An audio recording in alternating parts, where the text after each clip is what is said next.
35 yıldır İsmapınar'da esnaflık yapıyorum. Döşeme işi yapıyoruz, tamirat yapıyoruz. Kanepe koltuk yüzleri, sandalye tamiratı, kaynak işleri, onlarla meşgulüz.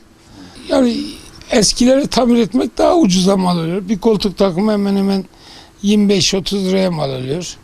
Bir kanepe 8-9 liraya mal oluyor. Getirip götürmesi bize ait oluyor.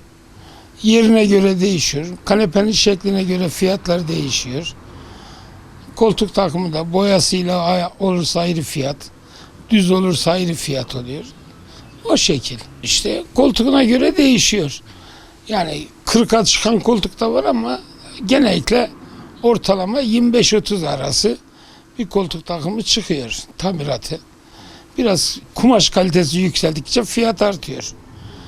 Bir de mesela Singer'e her gün dolar, mazot, benzine zam geldiği zaman petrola, dolar Singer fiyatı da yükseliyor. Singer fiyatı yükseldiği zaman otomatikman biz de fiyatı artırıyoruz.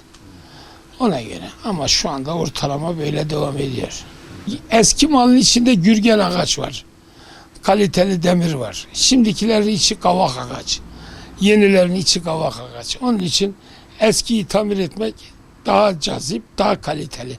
Şimdiki bir koltuk takımların eskilerin içi gürgen ağaç. Çivi tutmuyor yani. O kadar ki sağlam. Ama onu tamir etmek daha kaliteli oluyor. Şimdikileri kavak ağacı hazır yapılıyor. Yani onun için eski daha iyi. Yani işi bilen müşteri eskiyi yaptırıyor.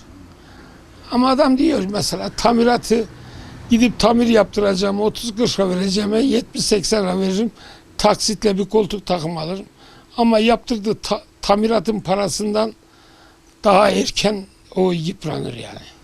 7 çocuk var. Çocuklar okudular. Şimdi başka yerlerde de çalışsalar geliyorlar, dükkanda bana yardım ediyorlar.